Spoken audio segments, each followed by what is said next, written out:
আমাদের মেয়েদেরকে বলতেছি, কোনো অবস্থাতেই কোনো মুসলমান ছেলের সাথে কোনো অবৈধ সম্পর্কে যাবেন না। আর অমুসলিম হলে তো কোনো কথাই নাই। অমুসলিমের সাথে আপনার কিসের প্রেমের সম্পর্ক? একটা চট দিয়ে দাঁত ফেলে দাও দরকার মেয়ের। অমুসলিম ছেলের সাথে তোমার কিসের প্রেমের সম্পর্ক?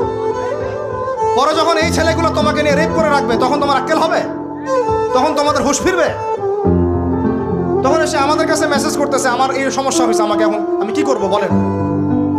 আমাদের ওয়াইফদের কাছে মেসেজ করে, এরকম এরকম হয়েছে আমার সাথে, আমরা কি করব বলেন। তো তোমাকে কে যাইতে বলছো এই ছেলের কাছে? তুমি তোমার ইজ্জত ওখানে, তুমি তোমার পায়জামা কিভাবে খুললা সেখানে? আর কিভাবে বলবো বলেন? তুমি একজন মুসলিম ঘরের মেয়ে, তোমার ইজ্জতের দাম নাই, তোমার সম্মানের দাম নাই, তোমার ইজ্জত আবরুর দাম নাই। তুমি কেমন করে নগ্ন হয়ে বাইরে ঘুরতে পারো? তুমি কেমন করে একটা অমুসলিম ছেলের সাথে প্রেমের সম্পর্ক করতে পারো? কিভাবে তুমি একটা অমুসলিম ছেলের সাথে বেড়ে যেতে পারো? তার সামনে তোমার পায়জামা কেমন করে খুলতে পারো তুমি? আমার ল্যাঙ্গুয়েজ আপনি রাগ করেন না, আমি খুবই ফেড আপ এদের উপরে।